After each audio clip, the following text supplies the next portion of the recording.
এই শয়তানটা আমার মুখেই বমি করে দিছে। তাহলে আসলেই কি আমার প্রথম রোম্যান্স ওর সাথেই হবে? ইয়েস!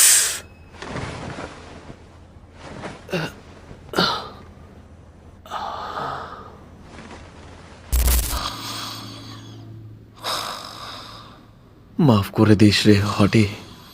আমি জানি যে তুই চাইছিলি আমি যেন হর্নি হয়ে যাই, কিন্তু আমি তো লাইফের প্রথম রোম্যান্স মিস মাকিমার সাথেই করতে চাই। তাই যতক্ষণ আমি কন্ডেভিলকে হত্যা না করি ততক্ষণ না একটু অপেক্ষা কর।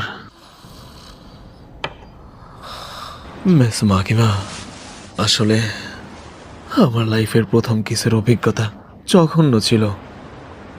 আর এখন যদি আমি হাজারো রাশিয়ানকেও কিস করে ফেলি, তবুও প্রতিবারই আমার নাকে সেই বমির গন্ধই ভেসে আসবে।